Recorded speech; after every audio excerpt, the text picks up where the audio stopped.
할렐루야. 말씀의 제목을 다 같이 읽겠습니다. 기드온, 하나님이 세우신 용사.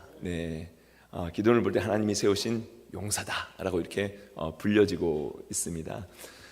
지난주에는 저희가 80세 이상 되신 저희 교회 남성분들이 12분이 계셔요. 그래서 남성분들 모임을 처음으로 이렇게 가졌습니다. 물론 여성분들은 갑절이나 많으십니다. 많으셔요. 많으신데 남성분들이 이렇게 모이게 되었어요. 그래서 점심 식사를 하면서 이렇게 안 권사님 이렇게 대접해 주셔가지고 감사드리죠. 식사를 하고서 이제 서로 이렇게 소개하는 시간을 가졌어요. 사람 우리가 소개를 하고 소개를 받으면 우리가 어떤 부담감이 있냐면 빨리 얼굴과 이름을 매칭해야 되겠다라는 그런 마음이 들잖아요. 누군지 알아야 되겠다라는 그런 마음이 들잖아요. 그래서 이렇게 돌려가면서 이렇게 소개를 하고 최근에 오신 분들, 기존에 계셨던 분들 서로 이렇게 인사를 나누면서 막 이름을 적으시고 이렇게 하는데 이렇게 돌려가면서 하는데 노은영 원사님 차례가 딱 됐는데 노은영 원사님께서 갑자기 명찰을 딱 끝내시더니 제 이름은 노은영입니다. 이렇게 하시는 거예요. 그래서 저희가 다 감동을 받았잖아요. 감동을. 이게 얼마나 이름을 잃어버리면 안 되는데 하는 그런 텐션이 있습니까? 그런데 우리 권사님이 저희 교회에서 남성분들 중에서는 90세가 넘으셔가지고 가장 많으시잖아요.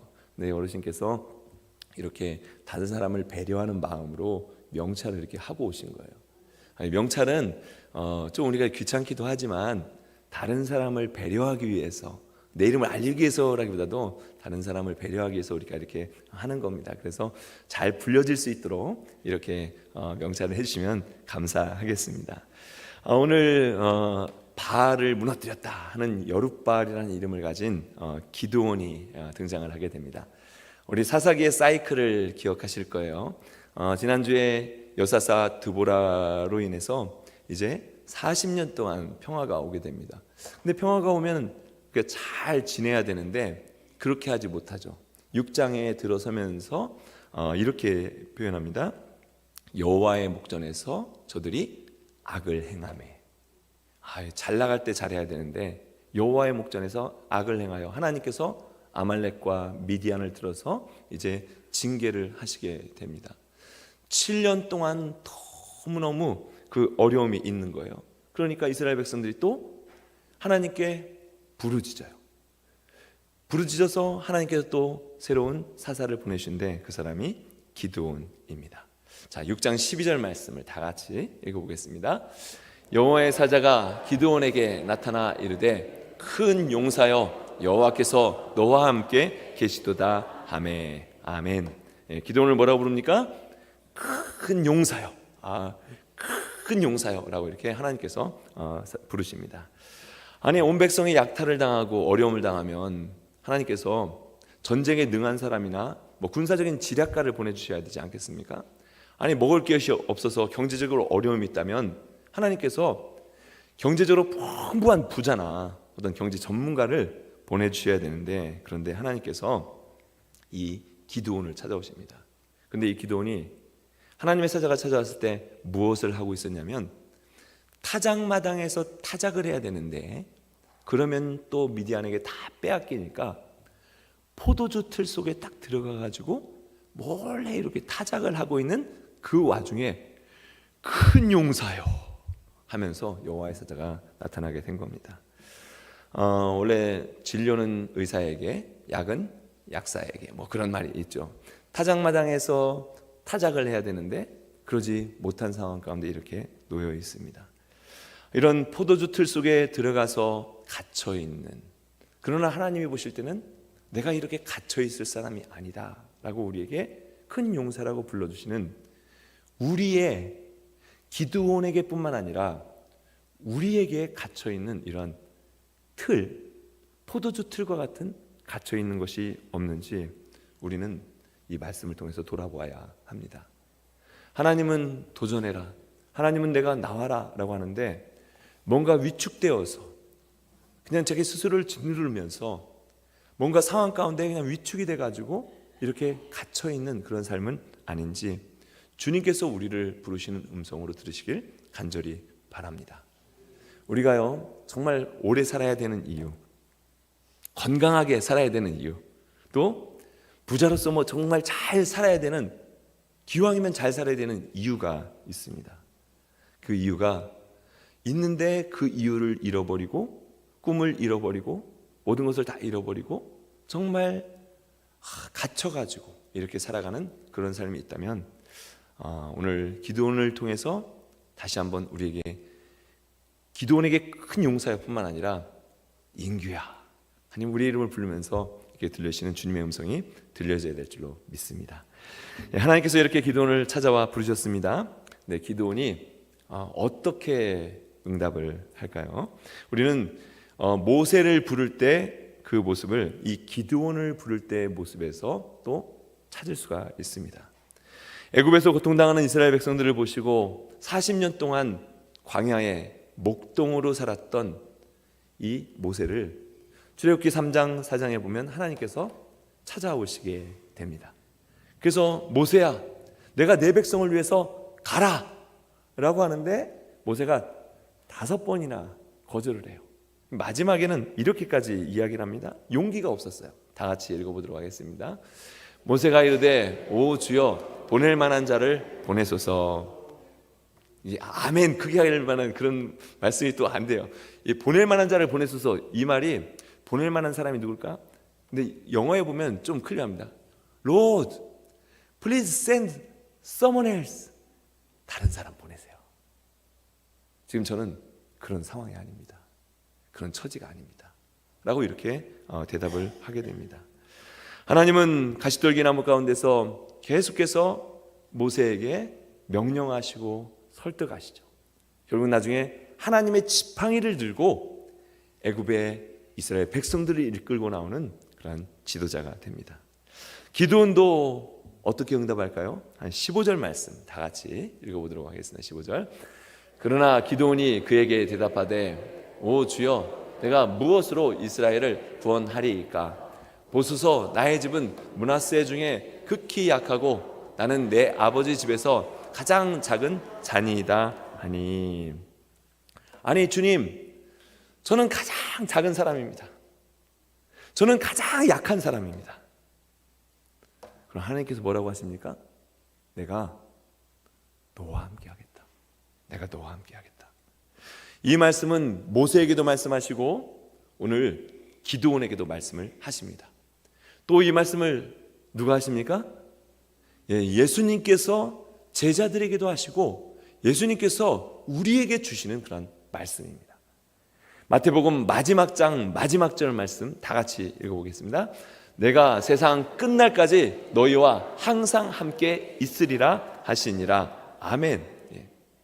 우리를 부르신 주님께서는 우리가 어떤 상황에 있든지가 문제가 아니에요. 내가 작게 느껴지는 것이 문제가 아닙니다. 내가 세상 끝날까지 너희와 항상 함께 있을 거야 라는 성령님께서 우리와 함께 하시고 우리를 위해서 하늘 보좌에서 중보하게 계시는 그 주님의 마음, 주님의 음성, 주님의 함께 하심이 저와 여러분 가운데 있어야 되겠습니다. 이렇게 주님의 부르심 앞에서 기드온이 이렇게 응답하니까 주님께 이 기드온이 더 확실한 것, 이것을 뭔가를 받기를 원하는 마음이 있었습니다. 그래서 이렇게 얘기합니다. 주님, 나에게 말씀하신 분이 진짜 하나님 여호와 주님이시라면 나에게 표징을 보여주세요. 사인을 보여주세요. 그럼 제가 믿겠습니다. 내가 집에 가서 예물을 가지고 올 테니까 꼼짝 말고 여기 계세요. 이렇게 얘기를 한 겁니다. 그리고 나서 이제 19절 말씀 다 같이 읽겠습니다. 19절. 기드온이 가서 염소 새끼 하나를 준비하고 가루 한 에바로 무교병을 만들고 고기를 소쿠리에 담고 국을 양푼에 담아 상수리 나무 아래 그에게로 가져다가 드리매. 아말렉과 미디안으로부터 7년 동안 약탈을 당하고 하니까 남는 게 없었을 겁니다. 그런데 이 기드온이요, 자신이 가지고 있는 최선의 것으로 하나님께 예물을 드립니다. 염소 새끼를 예물을 드리고요, 가루 밀가루 한 에바니까 한 말 반입니다. 한 말 반이면 이 정도 될 것 같아요. 그죠? 어떻게 이 정도 될 것 같아요.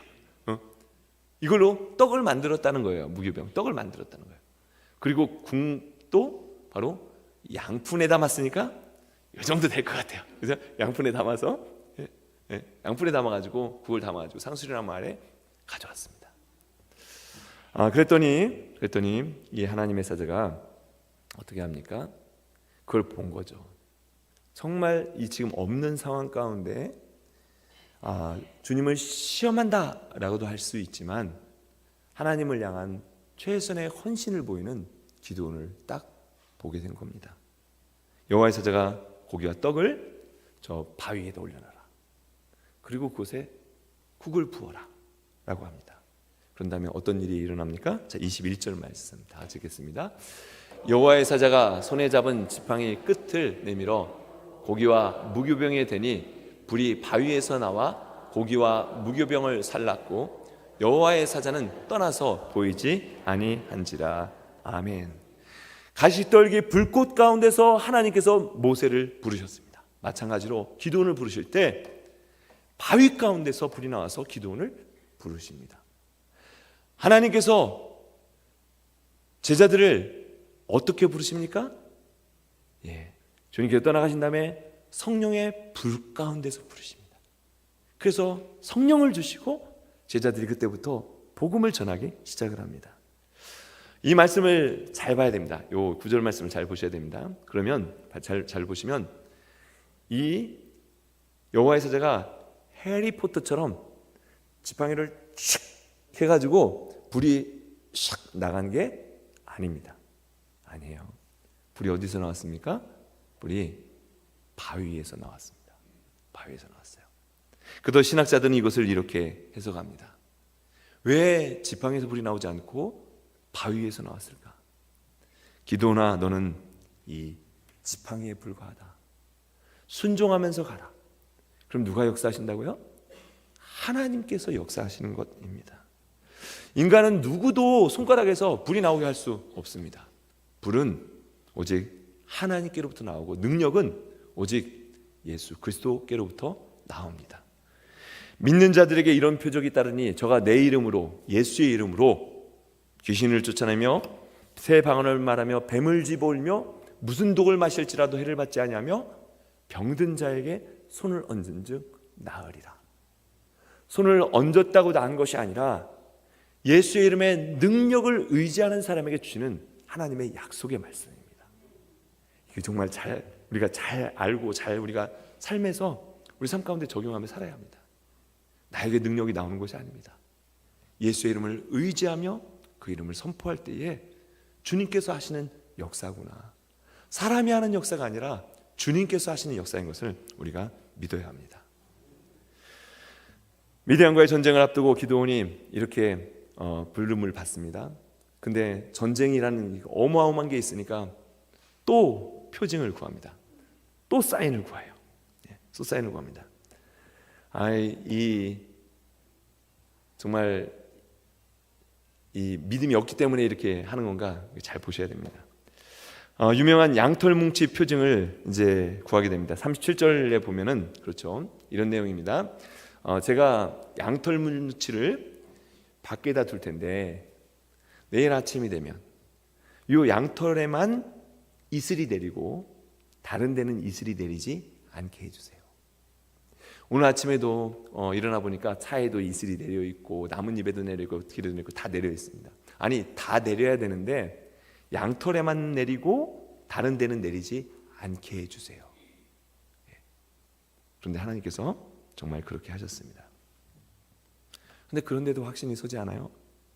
한 번 더 이렇게 요청합니다. 39절 말씀 다 같이 읽겠습니다.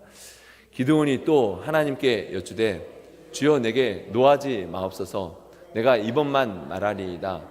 구하옵나니 내게 이번만 양털로 시험하게 하소서. 원하건대 양털만 마르고 그 주변 땅에는 다 이슬이 있게 하옵소서 하더니 아멘. 하나님, 내일 아침은 반대입니다. 한 번만 더 하기 원합니다. 이번에는 양털만 뽀송뽀송하고 나머지만 이슬이 다 내리게 하소서. 그럼 정말 주님께서 하신 것을 믿겠습니다. 하나님께서 그렇게 하셨습니다. 신명기에 분명히 이렇게 말씀하시죠. 너희는 너희 하나님 여호와를 시험하지 말아라. 테스트하지 말아라. 그래서 테스트는 이런 게 있죠. 넘어지게 하기 위해서 일부러 하는 템테이션, 그런 테스트가 있고, 정말 이 테스트를 통해서 확신을 갖고자 하는 그런 테스트가 있는 것을 보게 됩니다. 이 기도는 어떻게 했습니까? 말씀해 보니까 이렇게 정말 이 두려운 마음으로 했어요. 주여, 노하지 마옵소서. 다 안다는 거예요. 시험하면 노한다는 걸 안다는 겁니다. 그런데 조심스럽게 요청한 겁니다. 그런데 이 기드온의 모습을 보면서 기드온이 이 정도까지 이렇게 정말 믿음이 없는 그런 사람인가? 기드온을 탓하지 말고 여러분 우리 자신 한번 돌아보시기 바랍니다. 하나님께서 우리에게 뭔가를 보여주셨어요. 말씀하셨어요. 인도하셨어요. 그런데 우리는 그것을 믿지 못하고 하나님 다시 보여주세요. 다시 역사해 주세요. 그러면 반드시 내가 따라갈게요. 혹시 그 시험이 믿음이 없는 그러한 시험은 아닌지 우리 자신을 돌아보아야 합니다. 그런데 중요한 것은 이 시험을 하나님께서 다 들어서 기드온에게 응답해 주십니다. 이것을 통해서 우리가 알 수 있는 것은 주님을 시험하면 주님은 반드시 응답하시는 그런 것이 아닙니다. 이 말씀을 통해서 주님은 참고 인내하시면서 우리를 기다려주시는 하나님이시라는 거예요. 하나님은 우리를 기다려주시는 하나님이십니다. 왜요? 우리 말씀의 제목과 같아요. 하나님께서 바라보신 우리의 모습은 큰 용사요. 큰 용사요. 우리가 어떤 상황에 있든지 주님은 우리를 큰 용사로 기다리고 계십니다. 마침 오늘 이제 여러분 주보에 단기선교 등록서를 나눠드렸어요. 마침 또 오늘이에요. 저희 교회뿐만 아니라 지방에 다 나눠드렸습니다. 기드온을 부르셨듯이 하나님께서 이제는 우리를 부르고 계시는 겁니다. 우리를 부르고 계시는 거예요. 여러분 단기선교를 왜 떠납니까? 중요한 것이 있습니다. 뭐냐면 이 선교를 누가 부르셨냐 하는 것입니다. 하나님이 부르셨다. 하나님이 부르셨다. 그러면 무엇을 위해서 부르셨냐? 내 영광을 위해서? 내 커리어를 위해서? 아닙니다. 하나님의 영광을 위해서 부르셨다는 거예요. 단기 선교뿐만 아니라 우리의 모든 삶 가운데도 마찬가지입니다. 하나님께서 나를 직장에, 비즈니스 가운데, 또 어느 때는 어떤 사람을 만나면서 이렇게 보내실 때가 있어요. 하나님이 부르셔서 보내실 때 왜 부르셨는가? 왜 보내셨는가? 왜 만나게 하셨는가? 하나님께서 우리를 부르셨다는 그 소명의식, 이것을 꼭 가지시기 바랍니다. 나를 부르신 분도 주님이시고 나를 보내신 분도 주님이시고, 그리고 이 모든 여정 가운데 나와 함께 하시는 분이 주님이시다라는 그러한 주님의 역사를 경험하는 저와 여러분이 되었으면 좋겠습니다. 그러면서 이제 사사기 7장으로 이어지게 되죠. 유명한 기드온의 300 용사입니다. 미디안과 드디어 전쟁이 일어나게 됩니다. 그런데 이제 군대 숫자로 보았을 때 미디안 군대는 몇 명입니까? 13만 5천 명이라고 8장 15절에 이렇게 등장하게 됩니다. 그런데 이제 기드온이 이제 소명을 받고 부랴부랴 군사를 모았는데 몇 명이 모아졌냐면 3만 2천 명이 모아진 겁니다. 그런데 하나님이 뭐라고 하시냐면 하나님의 보는 관점은 좀 다른 것 같아요. 7장 2절에 보면 여호와께서 기드온에게 이르시되 너를 따르는 백성이 너무 많으니. 지금 말이 안 됩니다. 13만 5천과 3만 2천이면 4대 1이에요. 4대 1. 1대 3이다. 1대 4. 4분의 1밖에 되지 않아요. 그런데 하나님은 너무 많다는 거예요. 그러면서 뭐라고 하시냐면 3절 말씀을 다 같이 읽어보도록 하겠습니다. 이제 너는 백성의 귀에 외쳐 이르기를 누구든지 두려워 떠는 자는 길르앗산을 떠나 돌아가라 하라 하시니 이에 돌아간 백성이 2만 2천 명이요 남은 자가 1만 명이었더라. 아멘. 기도는 이렇게 시키는 겁니다. 혹시 두려워하는 분들 계십니까? 혹시 집에 뭔가 남겨두어서 그곳에 마음이 가 있는 분 계십니까? 집으로 가십시오. 이렇게 외치면서도 아마 기도는 그런 마음을 가졌을 겁니다. 아이, 그래도 전쟁하러 나왔는데 용맹함을 가지고 의리가 있지, 지금 나라를 지키러 나왔는데 설마 가겠어? 이렇게 생각을 했는데 22,000명이 간 거예요. 10,000명이 남은 겁니다. 13만 5천에 10,000명이면 13대 1, 14대 1이에요. 1대 13, 1대 14로 바뀐 겁니다. 더 어려워졌습니다. 전쟁에 이길 승산이 없는 겁니다. 그런데 하나님은 다시 한번 말씀하시는 겁니다. 너무 사람이 많다. 물가로 내려가서 물 먹는 모습을 보고 결정을 해라. 자, 6절 말씀 다 같이 읽겠습니다. 6절. 손으로 움켜 입에 대고 핥는 자의 수는 300명이요 그 외의 백성은 다 무릎을 꿇고 물을 마신지라. 아멘. 300명만 남기라는 겁니다. 마지막 남은 사람이 300명이에요 13만 5천인데 지금 300명이면 450대 1입니다 1대 450이에요 1대 450이에요 이때 기드온의 그 장수로서의 상황이, 마음이 어땠을까요? 300명을 데리고 전쟁을 하라고? 아이고, 그냥 사표를 내고 빨리 가? 그런 마음도 있었을 겁니다. 그런데 왜 하나님은 이 300명만 남기셨겠습니까? 처음에 이렇게 얘기하시죠. 두려워하는 자들, 환경의 지배를 받고 염려하는 자들 다 돌아가라. 다 돌아가라. 그 다음에 물속에서 손으로 움켜쥐면서 물을 먹는 사람 300명은 남겨라. 무릎을 꿇은 사람들은 다 돌려보내라. 근데 왜 무릎 꿇은 사람들을 다 돌려보냈을까요? 이것을 유대인들은 이렇게 해석을 합니다. 유대인들은 무릎을 꿇는 것은 오직 하나님께만 꿇는 것인데 미디안 앞에서 무릎을 꿇는 것은 하나님께 합당하지 않다. 또 어떤 분은 이렇게 해석합니다. 지금이 전쟁 상황인데 그래도 지금 전쟁 상황에 모였는데 경계를 서면서 조심조심 물을 먹어야지 그냥 첨버성 해가지고 물을 먹으면 자세가 되지 않았다. 그렇기 때문에 돌려보냈다. 이렇게도 해석을 합니다. 근데 또 어떤 분이 또 이렇게 해석해요. 하나님께서는 300명을 남기기로 작정을 하셨다. 300명이 될 때까지 아마 하셨을 것이다. 근데 중요한 것이 이것입니다. 왜 이곳에 왔으며 누가 우리를 불렀는가 하는 것입니다. 우리가 해야 될 것이 무엇인가 하는 것입니다. 왜 보냄을 받았는지, 우리를 보내시는 분이 누구신지 그것을 분명히 알고 있는지 하는 거예요. 누구입니까? 주님이시죠. 하나님이십니다. 환경을 바라보지 않고 하나님을 바라볼 수 있는 그 사람들을 하나님께서는 남기셨습니다. 십자가에서 우리를 위해 죽으시고 부활하신 예수님께서 제자들에게 이렇게 말씀하십니다. 요한복음 10장 21절 말씀 다 같이 읽겠습니다. 다음 절. 예수께서 또 이르시되 너희에게 평강이 있을지어다. 아버지께서 나를 보내신 것 같이 나도 너희를 보내노라. 아멘. 하나님께서 누군가를 보내실 때 주님, 내가 여기 있습니다. 누군가를 보냈기 때문에 그 복음이 제자들 통해서 사도를 통해서 흘러왔고 우리에게 흘러온 겁니다. 주님께서는 또 오늘 우리를 부르고 계시는 거잖아요. 우리를 부르고 계신 거잖아요.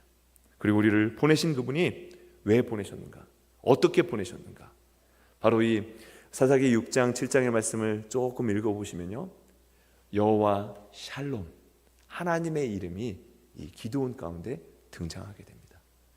예수님께서 부활하셔서 제자들을 찾아갔을 때 Peace be with you, 평강이 너에게 있을지어다. 아, 하나님이 우리를 찾아오시면 진짜 하나님의 평강이 있구나. 우리의 환경을 몰아보는 것이 아니라, 우리의 숫자를 세는 것이 아니라, 내가 가진 것을 세는 것이 아니라 하나님의 평강이 우리 가운데 임하는구나 라는 것을 성경 전체를 통해서 알 수가 있습니다. 미디안과의 전쟁이 어떻게 진행됩니까? 미디안과의 진영 가운데서 이제 이런 일이 7장 후반에 벌어지게 됩니다. 갑자기 한 사람이 꿈을 꾸고 일어난 거예요. 내가 어제 꿈을 꿨는데 말이야, 미디안 그 이스라엘 진영에서 보리떡 하나가 굴러오는데 이게 우리 진영의 막사를 확 덮치는 거야. 아무래도 그곳에 있는 기드온의 군사들은 강한 것 같아. 우리 전쟁에 진 것 같아. 이것이 소문이 막 퍼지더니 어떤 일이 벌어집니까? 서로 싸우는 거예요. 서로 싸우다가 이제 도망을 가게 됩니다. 우리가 가끔 이런 말을 쓰죠. 일당백이다. 한 사람이 100사람의 몫을 행한다는 겁니다. 기드온과 300용사가 왜 두려움이 없었겠습니까? 미디안의 병사들이 서로 싸우다가 다 도망가게 바빴습니다. 정말 일당백이라고 그러죠. 하나님께서는 우리의 숫자를 보시는 것이 아니라 하나님을 바라보는 하나님의 사람인지, 모든 상황 가운데서 주님을 의지하는지 그것을 보시는 분이 하나님이십니다. 그리고 또한 이 전쟁이 하나님께 속하였다는 거죠. 사람에게 속한 것이 아니라 하나님께 속한 전쟁이라는 것을 우리에게 알려주시는 것입니다. 이번 주 수요일 날 우리 김태훈, 김희연 에티오피아 선교사님께서 저희 교회를 방문하십니다. 아마 오늘 비행기를 타고 아프리카에 출발하셔서 화요일 날 SL에서 묵으시고 수요일 날 목요일 날 말씀을 전해 주실 것 같아요. 서울대학교 나오시고 의대 나오시고 서울대병원에서 서울 아산병원에서 하시다가 하나님의 부르심을 받고 정말 에티오피아로 선교를 가신 거예요. 다 내려놓고 정말 낮은 지역에 선교를 가신 거죠. 그런데 가시자마자 1년 정도 돼서 파킨슨이 시작되셔가지고 지금 파킨슨에 이렇게 계시잖아요. 진행되고 계시잖아요. 그럼에도 불구하고 하나님께서 부르셨다는, 누가 부르셨는가, 왜 부르셨는가, 그러한 믿음을 가지고 끝까지 이렇게 달려갈 길을 달려가고 계십니다. 우리 올해를 시작하면서 300명의 예배자로 거듭나는 뉴욕 한인 제일교회 되기를 우리가 외치면서 기도하고 있습니다. 주께서 구원받는 사람을 날마다 더하게 하시니라. 아멘. 300명은요 다른 데서 성경에 나온 거 아닙니다. 기드온의 300용사입니다. 그러면 숫자만 300명이 중요한 게 아니에요. 어떤 사람들입니까? 정말 우리는 연약하고 우리는 어느 때는 보잘것없지만 우리와 함께 하시는 분이 누구신가? 우리와 함께 역사하시는 분, 정말 이 땅의 전쟁에 우리를 보내신 분이 누구신가? 그걸 분명히 아는 이 300명의 용사를 통해서 하나님은 모든 전쟁을 하나님의 방법으로 이겨 가시는 분이십니다. 저와 여러분을 향해서 하나님께서 이렇게 부르십니다. 큰 용사요. 큰 용사요. 어느 때는 정말 쥐구멍 같은 데서 숨어가지고 이렇게 살아가는 우리의 모습을 바라보면서, 그럼에도 불구하고 하나님이 우리를 기대하시는 그 기대하시는 모습은 정말 큰 용사라는 것을 다시 한번 기억하면서 우리를 부르신 주님을 위해 쓰임받는 저와 여러분이 다 되시길 주의 이름으로 간절히 축원드립니다.